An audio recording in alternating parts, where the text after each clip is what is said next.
Boa noite a todos e a todas, sejam todos muito bem-vindos a esta casa aqui, este lugar que é histórico e paradisíaco, que é o Casarão do Jabre, e traremos mais uma ação do projeto Encanta Cordel para vocês. Desde o dia 22, nosso projeto fincou raízes aqui em Maturéia, mas antes de chegar, passamos por cidades como Itabaiana e São José do Egito, lá no Pernambuco. Nos próximos dias, iremos ainda para Teixeira e, em agosto, para as cidades maranhenses de Santa Rita e Macabeira. Na noite de hoje, o projeto Encanta Cordel, que é uma realização do Ministério do Turismo, patrocínio e do Instituto Vale Cultural, traz para o Casarão do Jabre duas atividades. A primeira é um debate sobre o cordel como patrimônio cultural e fecharemos com uma mesa de glosas, momento em que os poetas criam de improviso seus versos através de um mote. Aguardem e aguenta coração, porque, né, é muita emoção neste momento e eu fiquei sabendo que é realmente uma coisa assim de tirar o sério. Amanhã levaremos os poetas detentores do saber para compartilhar um pouco de suas experiências com os estudantes da rede municipal de ensino. E aqui aproveito para agradecer e fazer, né, os nossos agradecimentos a todos da equipe da Escola Municipal de Ensino Fundamental Maria Tâmara de Souza do Nascimento, que acolheu nossa exposição de estilogravuras assinada pelo artista Marcelo Soares, e também, bem como nossas oficinas. A Secretaria de Saúde de Cultura de Maturéia e ainda a toda a equipe do Casarão do Jabre, em nome de Dalvanete Dantas, que sempre acolhe a todos tão bem. Então, por isso, Dalvanete, por favor, vem aqui receber o nosso abraço. Cadê? Dalvanete.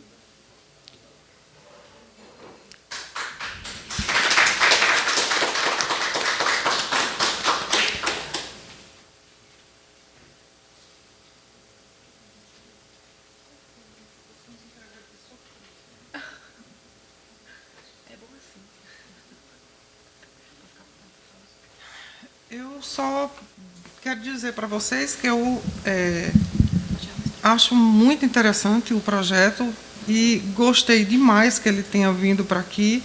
Eu sou uma das pessoas que eu cobro dos meus professores, né, Cairo? Que a gente precisa cada dia mais melhorar o nível cultural do nosso município. E eu fico super feliz que vocês tenham escolhido a gente, tá certo? E o Casarão do Jabre também está à disposição de vocês para qualquer outra coisa. E quero que vocês tenham todo o sucesso do mundo no projeto. Tá certo? Sejam bem-vindos ao Casarão. E para darmos início ao nosso debate, que tem como tema o cordel como patrimônio cultural, convidamos José Rodolfo da Silva, assessor técnico da Secretaria de Cultura do município de Maturéia.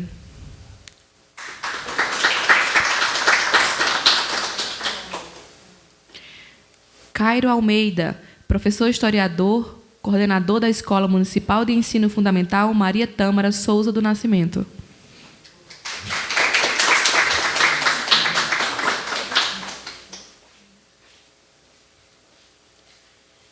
Abraão Francisco da Costa, professor, historiador e poeta.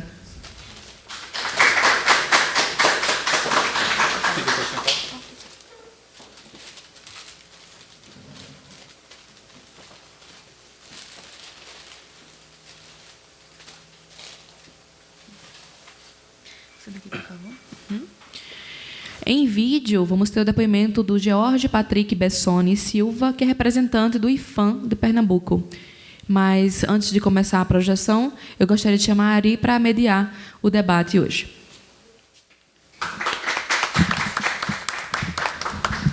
A Ari está com as pernas boas, subiu por aí. Deixa eu só achar aqui o microfone mais um pouquinho para trás, por favor.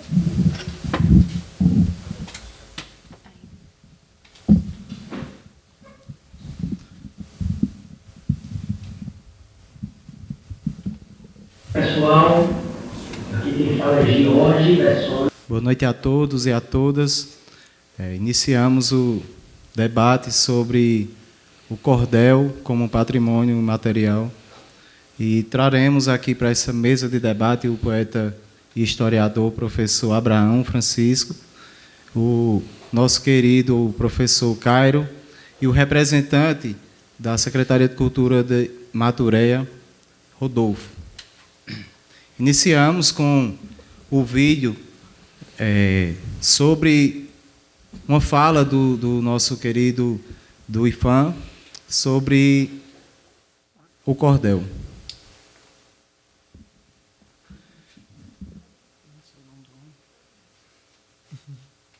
Da Superintendência do IFAM em Pernambuco.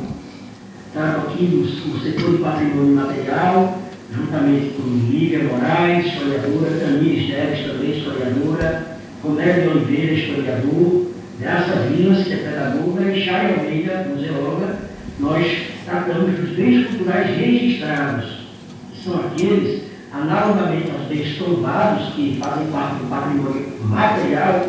Os registrados são os que integram o patrimônio imaterial brasileiro, entre os quais a literatura de cordel, reconhecida como patrimônio cultural do Brasil em 2018. Pois bem, gostaria de agradecer e parabenizar pela iniciativa desse evento, Encanta Cordel, o evento que nós consideramos aqui no IFAM um evento de salvaguarda da literatura de cordel, um evento que está condizente com a política pública de preservação desse patrimônio material. Gostaria de agradecer a pessoa do senhor Antônio Sobreira, que nos fez o convite, e dizer que é uma honra participar da mesa de abertura desse evento. Também já desejo que ele não absoluto sucesso na condução e na realização desse encontro. Espero que haja um intercâmbio, troca de experiências, e que muita poesia seja falada, seja declamada, seja lida e absorvida por todos os assistentes desse evento. Bem, a literatura de cordel, como eu disse, foi reconhecida em 2018, e o IFAM, como política pública de salvaguarda do patrimônio material, essa política é formada por 3 macroprocessos, que são a identificação, o reconhecimento e o apoio e fomento. Esses são os 3 grandes processos da política de preservação do patrimônio material. A literatura de cordel, então, ela passou pelas 2 primeiras fases, os 2 primeiros grandes processos, a identificação e o reconhecimento. E estamos agora, após o reconhecimento, após o registro como patrimônio cultural do Brasil, na fase de apoio e fomento, que é a fase que perdura mais tempo aí, porque o objetivo é garantir a continuidade do bem cultural para o usufruto das gerações futuras e, evidentemente, das gerações atuais. Então, o Programa Nacional do Patrimônio Imaterial, que é regulamentado, ele é instituído pelo Decreto 3.551 do ano 2000 e é regulamentado pela Portaria do IFAM número 200 de 2016, ele tem como princípios essa política, esse programa, a participação social dos detentores que produzem, mantêm e transmitem o patrimônio imaterial como condição sine qua non, condição indispensável às ações de salvaguarda. Outro princípio é a descentralização e socialização dos instrumentos de salvaguarda. Então, não é uma política feita apenas pelo IFAM para os detentores, mas é uma política que se busca descentralizar os instrumentos, que a sociedade civil, instituições parceiras possam executar e se utilizar dos instrumentos dessa política. E o outro princípio é a articulação institucional e intersetorial, considerando que o patrimônio imaterial ele é transversal. Por exemplo, a literatura de cordel. Na literatura de cordel você tem a forma de expressão do cordel em si, mas você tem aspectos que vão remeter à educação formal e informal. Então já tem uma transversalidade aí entre cultura e educação, não é? Então, o terceiro princípio da política de salvaguarda do patrimônio imaterial é justamente a articulação intersetorial e institucional.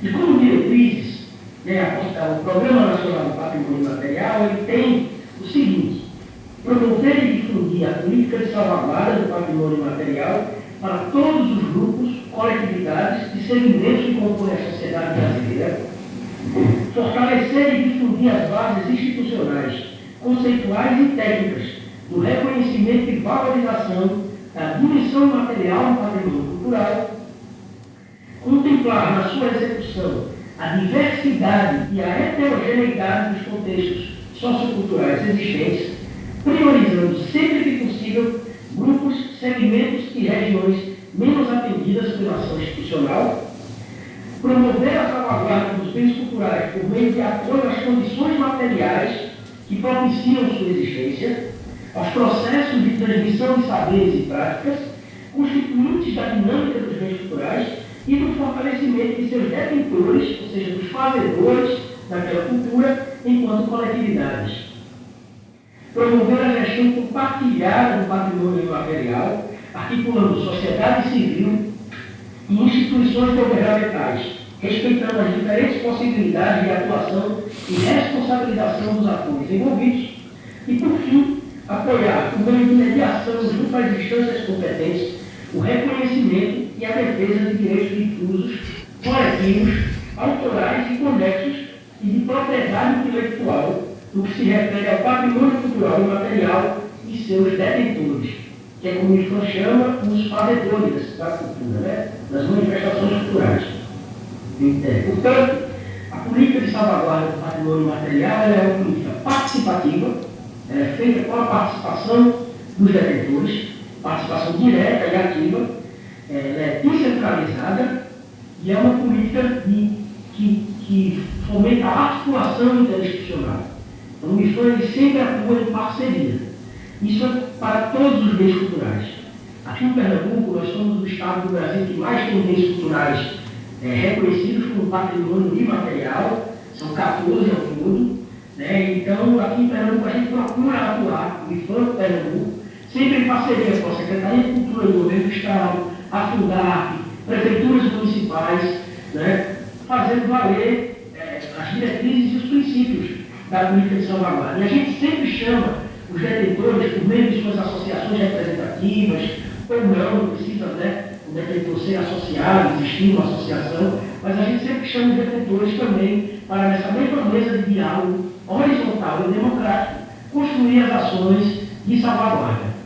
Né? O que é salvaguarda? Salvaguarda é como a gente chama esse grande processo de reconhecimento de um patrimônio cultural brasileiro. Que eu falei, né? A fase de identificação, reconhecimento e apoio e fomento. Então, para a literatura de cordel, houve a identificação, houve uma pesquisa feita pela professora Rosilene Alves Melo, que é da Universidade Federal da Paraíba. Essa professora coordenou essa pesquisa, que envolveu todos os estados do Nordeste, mais Rio de Janeiro, Distrito Federal, São Paulo, e gerou um dossiê de registro. Esse dossiê documentou o que é a literatura de cordel, quem são os detentores, né, onde eles vivem, quais são as principais dificuldades e potencialidades do bem cultural. E ao fim desse dossiê foram elaboradas recomendações de salvaguarda. Essas recomendações foram sistematizadas pelo MIFAM nas diretrizes nacionais para a salvaguarda da literatura de cordel. Né? São 3 diretrizes bem gerais que cada estado da federação que tem a abrangência da literatura de cordel deve adotar, junto com os seus detentores, nas ações de salvaguarda. As diretrizes são apoio à realização de eventos organizados por cordelistas, por meio de divulgação, promoção, mediação interinstitucional, intercâmbio entre cordelistas, desde que esses eventos sejam planejados previamente em conjunto com a Superintendência do IFAM em cada estado. A segunda diretriz, apoio às iniciativas de inserção da literatura de cordel nas escolas públicas.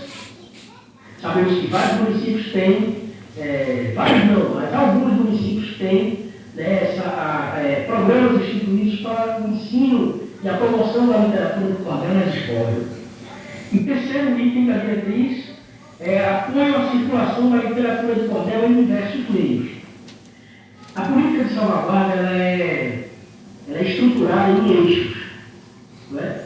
E dentre esses eixos estão ações de difusão, valorização e de apoio à produção e reprodução cultural do bem registrado.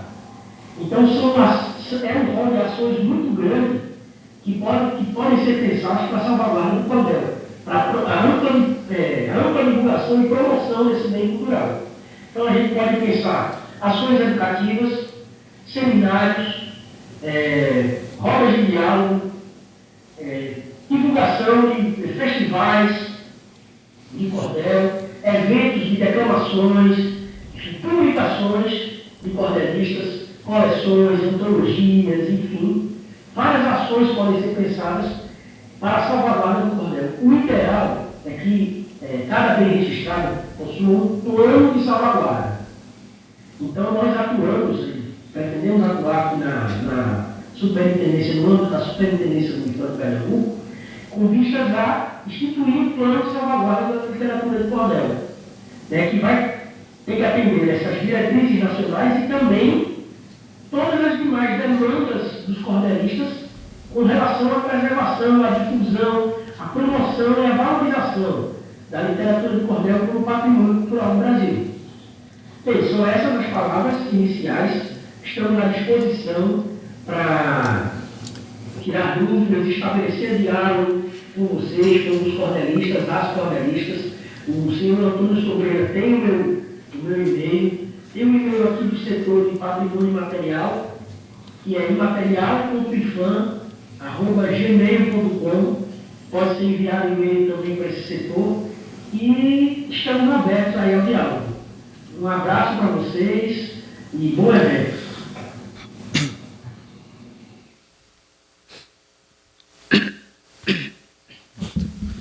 O cordel é uma das principais artes da cultura popular.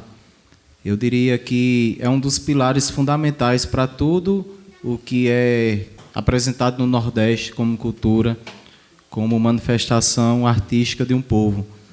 Foi por muito tempo uma das principais formas de divulgar notícias, romances, porque é cultura popular, é feita pelo povo para o povo. Poetas que têm o dia a dia numa feira, que têm o dia a dia junto a pessoas comuns da sociedade. E essa arte, a gente vê hoje que ela não é tão difundida quanto a gente queria que fosse, né? Infelizmente, como aqui em Maturéia mesmo, em Teixeira, que são as cidades mais importantes na criação da cultura popular, da cantoria de viola, o cordel, que vem consequentemente também disso. E, Rodolfo, quando eu vejo essas situações, a gente pensa em recorrer ao setor público, certo? Para ver como é que a gente pode fazer a melhor forma para que isso possa ser difundido nas escolas, possa ser difundido nas ruas e possa chegar aos lares de toda a população, o cordel, a poesia popular e todo esse mundo que envolve. Você, como representante do setor público, da Secretaria de Cultura, como você vê essa questão e como a gente pode melhorar nesse quesito? E aproveitando também para dizer que use seu espaço da melhor forma possível, como você quiser, e vamos seguindo. Boa noite, Ari. Boa noite, professor Abraão. Boa noite, Cairo. Boa noite a todos presentes. É uma grande alegria estar aqui presente para a gente conversar um pouco sobre o cordel. A gente já tinha conversado, Ari, um pouco quarta-feira, não foi? Isso. A gente teve uma pequena conversa e eu fiquei muito interessado naquela sua conversa, naquela sua proposta, da gente sentar e ver o que é que a gente necessita para Maturéia. Falando também com o secretário Gustavo, ainda ontem, ele disse que a nossa secretaria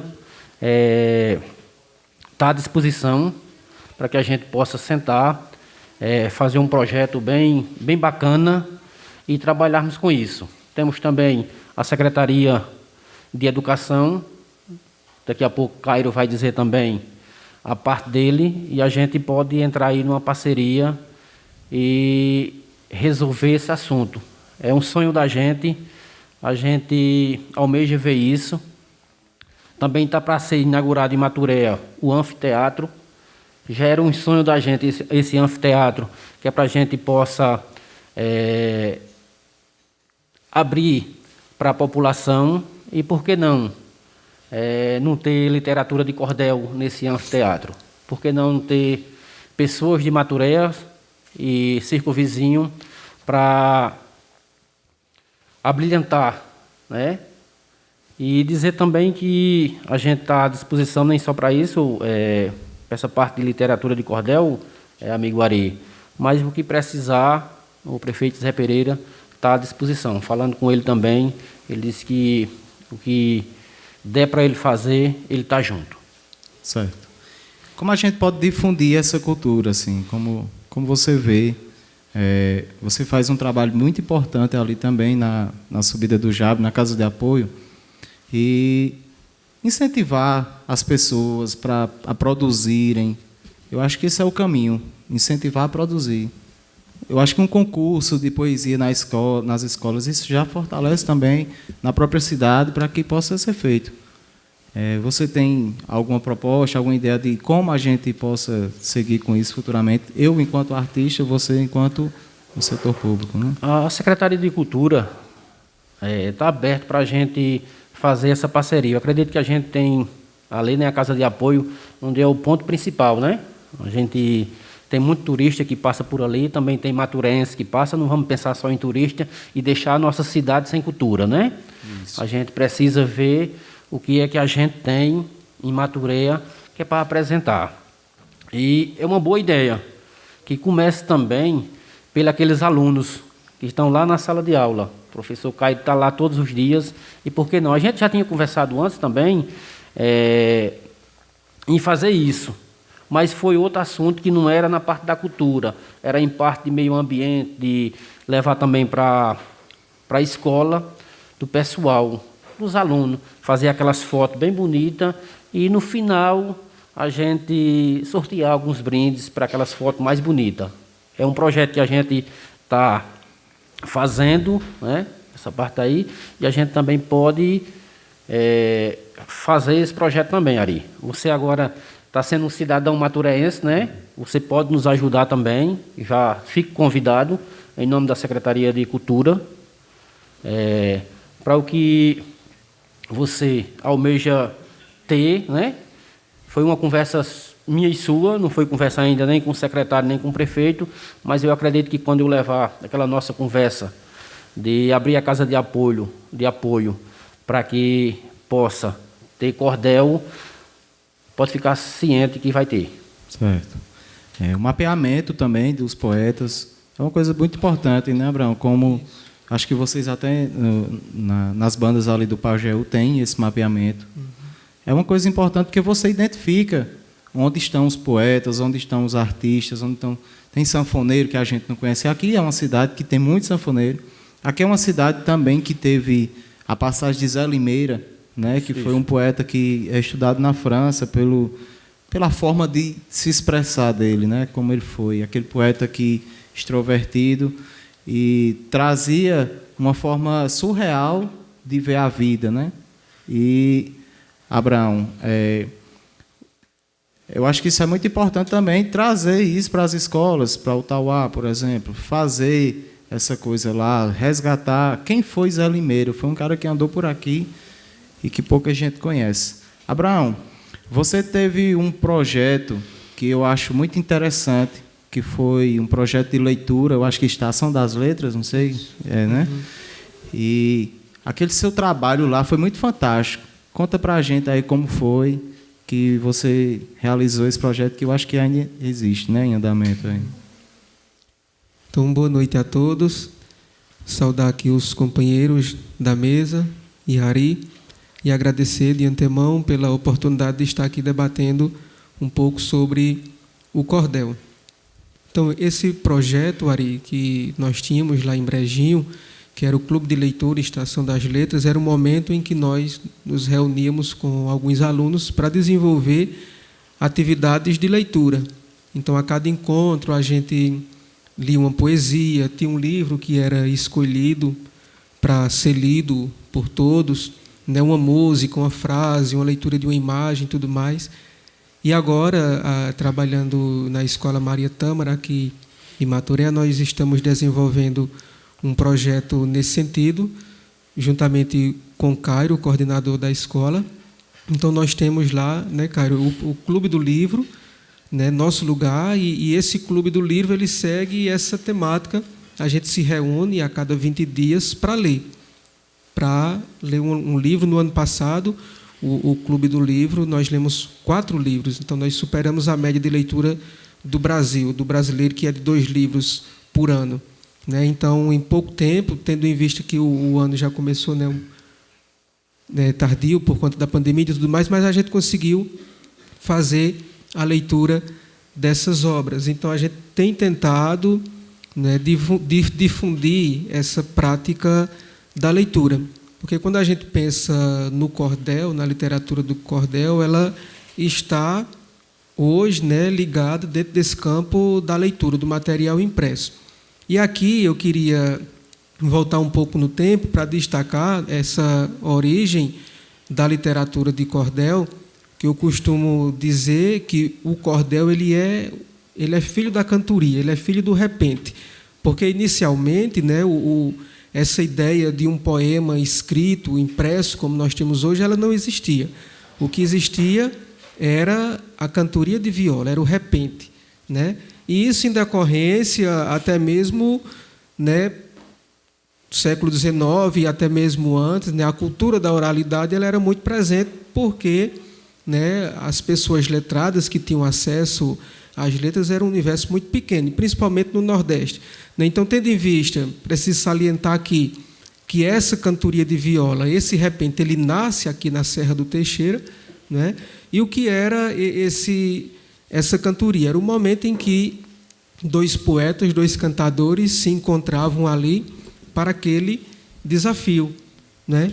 Então, inicialmente, né, os primeiros cantadores lá da Serra do Teixeira, eles não pensavam nessa possibilidade de escrever, né, aquele verso que foi dito ali. E, a partir da cantoria, do repente, as pessoas que ouviam aqueles versos ali, elas saíam decorando e difundindo, até porque a própria construção poética, né, ela tem muito dessa característica, a métrica, a rima, essa musicalidade, ela faz com que ela seja decorada mais facilmente, agradável de se ouvir também, né? Isso remete já, né, desde os tempos antigos, né, na Grécia e tudo mais. Então, sempre essa parte de se transmitir, né, as informações, quando ela vai através dentro dessa musicalidade, ela consegue fluir mais, né? Mas a cantoria de viola ela não era só o momento em que o cantador ia ali para o desafio, era um momento de encontro, né? E ela acontecia sempre nas casas, né?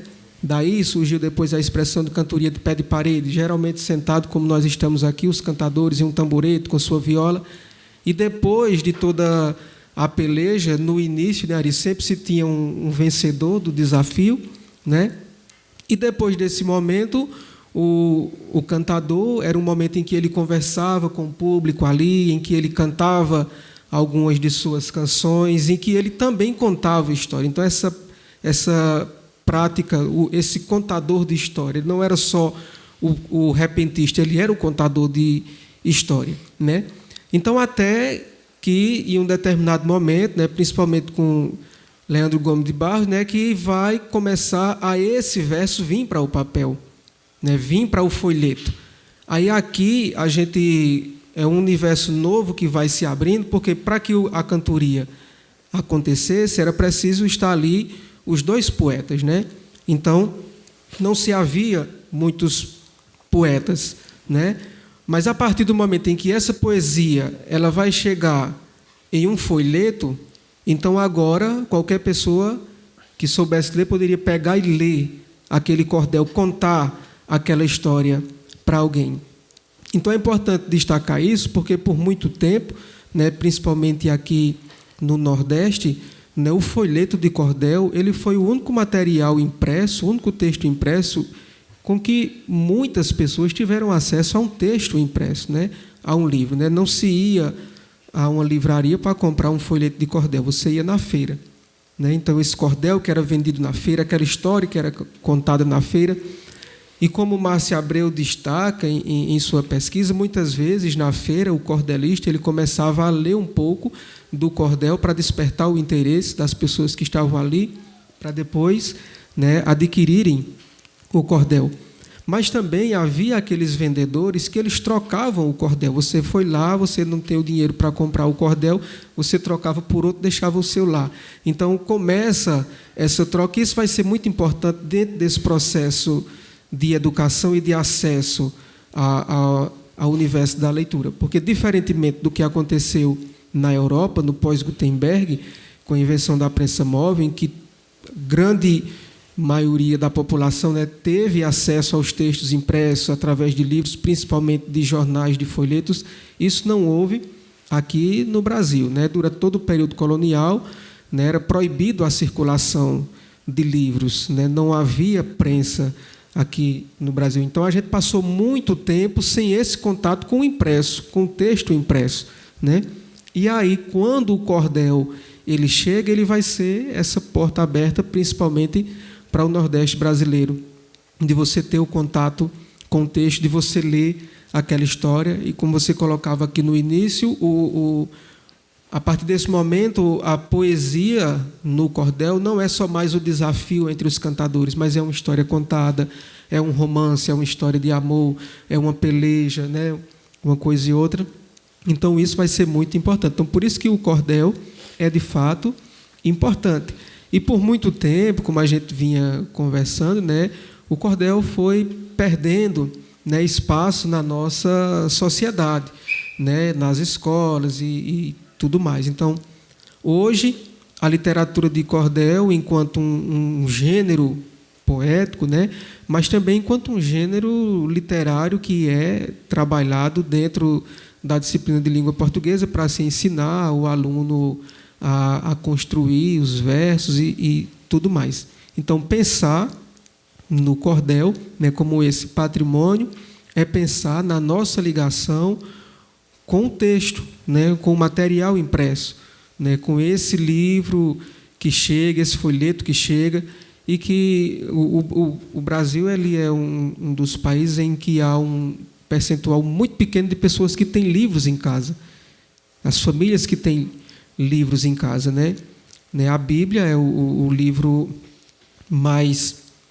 que mais está presente nas casas, né? Mas as outras literaturas, né, não estão presentes. Então, isso, se a gente pensar que Teixeira, Maturéia, Brejinho, né, isso já começando na década de 40 até o início dos anos 80 aí, quase sempre nas casas do sítio tinha lá um folhetozinho de cordel, porque como não havia, né, toda essa disponibilidade de tecnologias, então, quando a pessoa ia para a casa do outro à noite, né, sobre a luz do candeeiro, então o compadre tinha um cordel lá para ler, tinha uma história para contar, tinha a cantoria que ia acontecer ali. Então, era esse momento de encontro, de socialização, né, de contato com esse texto, e que a gente não pode permitir que essa cultura tão bonita e que foi tão importante para o Nordeste, que ainda é, né, se perca. Então, falar do cordel, resgatar esse valor dele enquanto patrimônio, é resgatar um pouco das nossas origens, da nossa própria história, né, dos nossos antepassados, e destacar, né, a importância que essa região aqui da Serra do Teixeira tem dentro de todo esse processo. Exato. E eu vejo a poesia também como uma das principais armas desde sua criação. Eu me lembrei agora de um poeta chamado Inácio da Catingueira, que foi de uma região daqui próxima, de Mãe d'Água, e que há relatos que ele conseguiu a liberdade através de uma poesia, de uma cantoria que ele fez, né? E tem um cordel, inclusive, falando sobre Inácio e sobre Romano do Teixeira, que eles fizeram essa cantoria épica que se transformou no cordel. Aí é daí também que surge essa coisa dessa interligação do cordel e a cantoria, que são coisas bem paralelas, assim, né? Uma oralmente e outra escrita. E aí o público é diferente, mas a mensagem, o que traz a poesia é a mesma, né? Isso. E como forma de resistência, Cairo, a poesia ultrapassou gerações, ultrapassou séculos, e também hoje um dos principais lugares para a gente ver como um lugar de resistência mesmo dessas artes é a escola, certo? Você, como professor, você conhece muito bem essa realidade do que vocês passam para os alunos durante as aulas. Conta um pouquinho para a gente como é essa questão aí dessa resistência que vocês têm. Boa noite a todos. Boa noite a todos os presentes, aos integrantes da mesa. Resistir na educação é essencial, né? A gente vive numa batalha constante para que o aluno tenha acesso a determinadas ações, né? Tanto que quando o projeto do Encanta vem para Maturéia, eu, enquanto coordenador da escola, abri as portas e disse: está aqui, é de vocês, façam uso para chamar o nosso público, para chamar o nosso aluno, porque é essencial que o aluno tenha acesso. O que falta para a gente, o que a gente tem um público que não gosta, vamos dizer assim, desses momentos, é porque ele não teve acesso. Ele não teve acesso a essa cultura, então logo ele sente uma repulsa, ele sente que aquilo não é interessante. Mas implantar isso no cotidiano escolar, no dia a dia da escola, lá no chão da sala de aula, é essencial para que a gente desenvolva um trabalho e que a criança, que o adolescente se sinta engajado, se sinta pertencendo a esse grupo de cultura que é dele, que é nosso, que é aqui do Nordeste, é da nossa terra. Então, o que leva a pessoa a não gostar é porque ela não conhece, né? E, assim, torná-los protagonistas, né? Ontem você esteve lá na escola com a oficina de poesia, e, assim, vá mais vezes. A escola está de portas abertas, a Secretaria de Educação também do município, para esses momentos, né? Incluir no nosso currículo também é uma peça-chave, né? Hoje a gente tem um instrumento pedagógico, que é a Base Nacional Comum Curricular, que ela meio que deixou de lado, né? O currículo ele também tem essa função de dizer o que serve e o que não serve. E, embora ele deu a abertura para o município criar um currículo complementar, mas isso vai ficando de lado, isso não está, né? Eu acho que a gente poderia partir para um movimento, né, como cidades, como foi falado no vídeo do colega lá do IFAM, de implantar no município mesmo, de implantar a disciplina de literatura popular, ou de literatura de cordel, para que, a partir dela, o aluno tenha acesso, o aluno conheça e consiga desenvolver suas atividades. Mas isso também é um desafio, porque a gente não tem o professor, né? O professor ele não vai ter o domínio sobre isso. Então, é necessário ter formação continuada, constante, para que o professor ele tenha acesso e consiga transmitir isso para os seus alunos. Mas eu acho que o ponto de partida foi dado com o Encanta, né? O Encanta Cordel vindo para a cidade, né, vai despertar um interesse no aluno, na poesia, no cordel, enfim, na literatura. Eu acho que o caminho é esse, é da gente mostrar aos nossos alunos para, a partir disso, eles conhecerem, eles usufruírem desse bem tão importante para a nossa cultura. Ok. O cordel, né, como das principais artes que eu falei, tem um papel significativo na sociedade também, não só culturalmente, mas também economicamente. Um projeto como o Encanta Cordel, quando chega na cidade, ele, de certa forma, movimenta a cultura. Como chegar numa feira, você disponibilizar obras para que as pessoas possam ver, possam passar lá. A gente também vai estar comprando aos comerciantes, outras pessoas passam, param.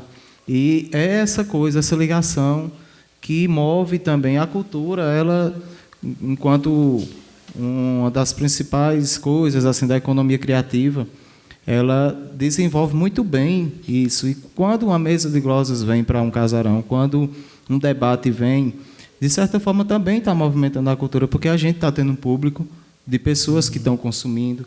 Onde a gente passa, onde a cultura passa, existe essa movimentação na economia, né? E como é que a gente pode trabalhar o cordel melhor na escola? Como é que a gente pode engajar esses alunos?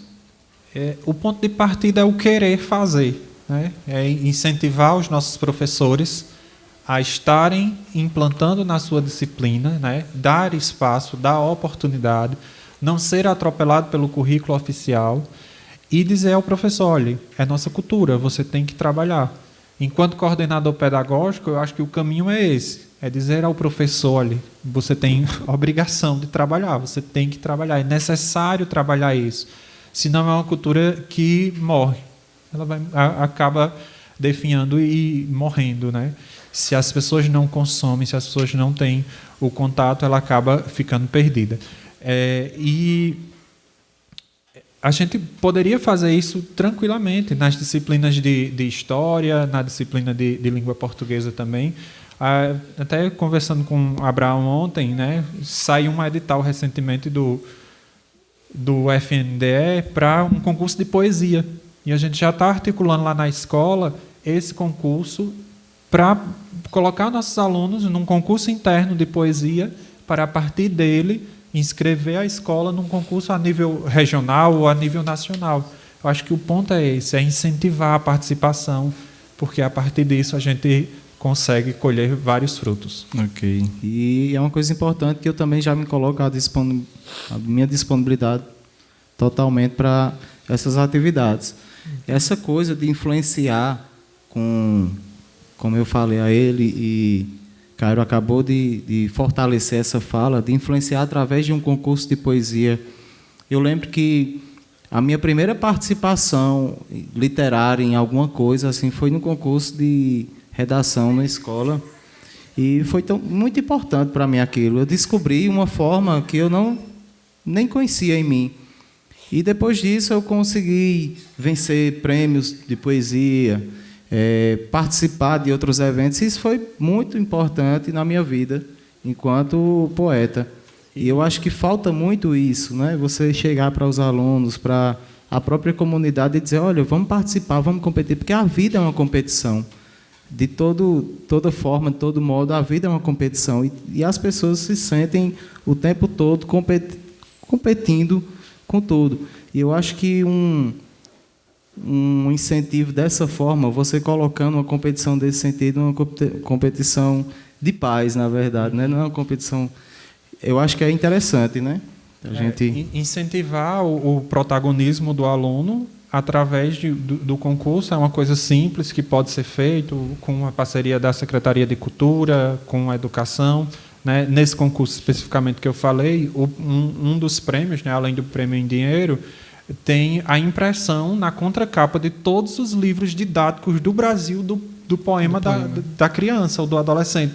Já imaginou, a pessoa está lá no Rio Grande do Sul, está lá em outro estado, e tem um poema seu estampado na contracapa do livro didático? Eu acho que sim, seria uma coisa fantástica se a gente tivesse essa oportunidade. Então, para o aluno vai ser um incentivo, mas ele parte de um concurso interno que a gente já está articulando para fazer, para a partir dele escolher uma poesia, né? Então, você já está convocado para participar das ações lá na escola, para que eles entendam o que é a poesia, né? Toda a construção de tudo isso, para a gente poder fazer com que os nossos alunos participem cada vez mais. Certo. Olha, a hora já está um pouco avançada. A gente queria iniciar aqui deixar aberto o espaço para quem tiver alguma dúvida, quem tiver perguntas. O espaço está aberto para que a gente possa esclarecer da forma possível. Alguém?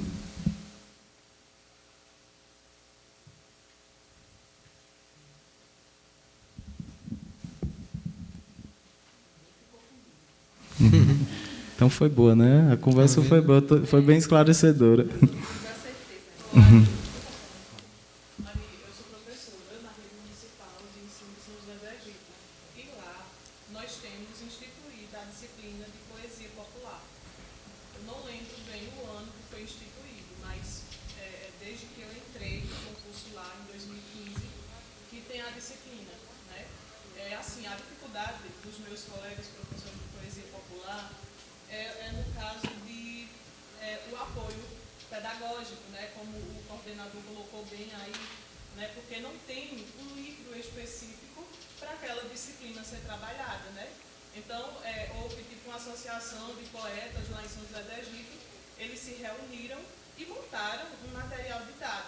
Simples, um livro fininho, mas que é, de certa forma, um mas é difícil lidar com algo que você não tem um suporte vindo de lá, de cima, como o livro didático, que é um apoio tão grande para o professor, né? Porém, é um sucesso, a disciplina, os meninos gostam muito e é uma forma de não deixar essa arte morrer, né? Como foi falado aí. Então, é muito importante que isso seja visto. Algum comentário? Alguém quer? Isso é interessante, Ari, porque no que a gente estava falando, porque a mudança que nós queremos para a nossa sociedade, ela passa pela sala de aula, né? Então, o que você pretende mudar na sociedade, o ponto de partida é a sala de aula. Então, por isso que se precisa, né, desse incentivo, desse apoio a essas práticas que são desenvolvidas em sala de aula, porque é ali que está o aluno que vai ser, né, esse fator de mudança no futuro, né? Só destacar aqui, Ari, dentro dessa perspectiva, que inclusive nós lemos, né, Cário, com as turmas de 9º ano lá, o Cordel de Janduí, que vai estar amanhã, né, fazendo um momento lá na escola, e a gente trabalhou dentro do contexto da Revolução de 30, né, da Revolta de Princesa, então a gente trabalhou aquele cordel com ele, e isso se encaixa muito dentro disso que Cário falava no início, né? Porque eu preciso levar o texto para a sala de aula, eu preciso mostrar ao aluno para que ele tenha o contato e que, a partir dali, ele possa despertar o gosto, o interesse por aquilo, né? Mas se eu não mostro, se eu não levo, ele não vai conhecer, né? E, assim, na educação não tem gasto. A gente tem que tirar da cabeça de gasto, né? É investimento, né? Enquanto coordenador lá da escola, Abraão é professor, assim, o que se precisa a gente corre atrás. É necessário. E, assim, o município ele não faz mais do que a sua obrigação em cumprir com isso. Na ideia de Abraão de trabalhar o livro, então, depois, vamos fazer a viagem para a Princesa? Vamos juntar e vamos lá no Museu do Cangaço? Então, tudo tem que ser articulado para que o negócio funcione, para que o negócio aconteça. A questão de inclusão de uma disciplina é algo muito simples de se fazer. Do próprio município levar a proposta para o Conselho Municipal de Educação. Né? Um professor mesmo, eu posso levar, né? Hoje eu estou como presidente do Conselho Municipal de Educação, mas é só levar a proposta. Se o Conselho acolher, se inclui a disciplina. Né? Vai se retirar de uma ou de outra, mas assim, é algo que pode ser feito, não é algo distante, é algo simples, fácil de se fazer. Basta força de vontade pessoal e política para ser feito. Mas essa prática que ela falou, na escola, você ter uma disciplina como língua portuguesa, como matemática, você ter uma disciplina de poesia popular, é uma coisa que faz com que você impregne aquilo na cabeça, né? Você fica com aquilo. Querendo ou não, você vai ter a poesia. É importante, muito importante mesmo, mas, infelizmente, falta sensibilidade para que isso aí seja feito em cidades como Maturéia, como Teixeira. São cidades importantes na cultura popular. O meu desejo, e eu tenho lutado muito para isso, é que a gente tenha um reconhecimento como uma cidade que nasceu a cantoria, que nasceu através de Leandro Gomes de Barros, o cordel. E que a gente não tem um reconhecimento de nada. Maturéia, Teixeira, se você for pesquisar, você não encontra nenhum registro de que são cidades importantes para essa arte.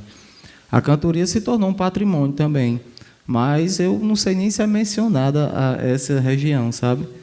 O cordel também é uma coisa muito rasa. Eu vejo também com uma forma muito rasa, porque não tem também incentivo. Você só dá o legado, só mostrar o legado, dizer, não, o cordel é massa, o cordel é isso, mas e quem vive, né? Quem já vive? Já é difícil também para incentivar, para levar para as pessoas. E mais difícil ainda é de quem vive totalmente dessa arte. Janduí é uma pessoa que ele vê também a dura realidade, como tantos outros poetas que vivem no anonimato, que não conhecem sequer um tostão do que a arte, o Ministério da Cultura tem para dar a eles, certo? É também essa coisa da burocracia. Impede muito de que os artistas populares que vivem no anonimato, eles tenha pelo menos um valor que possa comprar uma feira, né? Que é difícil a questão. Mas é isso, é resistência. Cultura é sempre resistência. A poesia brotou da resistência e da resistência sempre. Eu acho que essa é a sina, né, poeta? Mais alguma dúvida, mais alguma pergunta? Quem se habilita?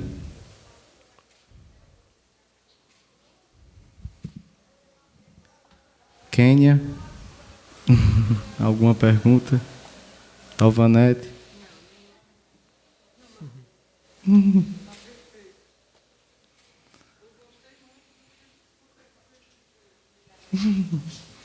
Pronto, então acho que a gente pode continuar com as considerações finais para encerrar. Daqui a pouco a gente vai ter a mesa de glosas aqui. E, Rodolfo, sinta-se à vontade para as suas considerações finais. Agradecer, né, mais uma vez, né, pelo convite. Estamos à disposição, a Secretaria de Cultura. Para a gente, Ari, você já se tornou já um cidadão matureense, né? Até em Matureia já está morando, né? A gente só precisa conversar mais. Acho que eu conheci você há uns 5 dias atrás, né? Apesar de ver você algumas vezes aqui em Matureia, mas a gente não se conhecia. Tenho o prazer também de conhecer sua namorada.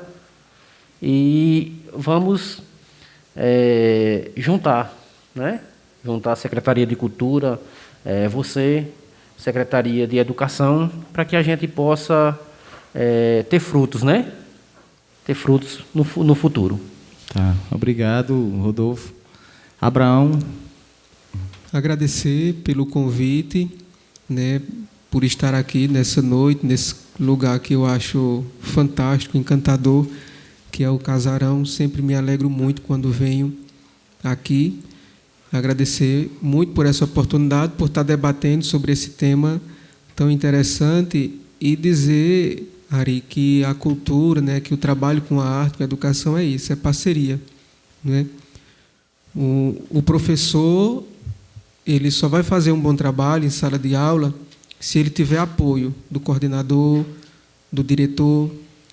Da mesma forma, o coordenador e o diretor precisam de um apoio vindo da secretaria e assim, né, por consequência, né? E aqui tem sido uma experiência muito boa de trabalhar na Escola Maria Tâmara e eu, enquanto professor, me sinto muito apoiado pelo meu coordenador, Caio, exemplo, todas essas ideias, porque às vezes você tem a ideia, você pensa, mas é preciso que alguém chegue e diga, pronto, vamos fazer, dá para fazer, né? O que é que precisa? Né? Porque as ideias vêm tudo, mas a gente precisa de organização, de apoio para tudo isso. Então, quando se tem essa parceria, as coisas caminham, as coisas fluem, né?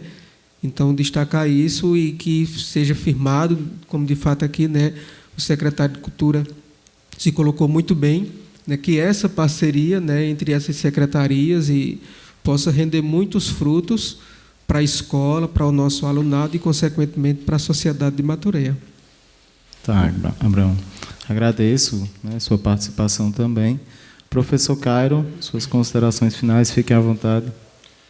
Eu gostaria de agradecer pelo convite, né, parabenizar o projeto do Encanta Cordel, que vem levando cultura para quem mais precisa, né, para esse público. Então, parabéns ao projeto.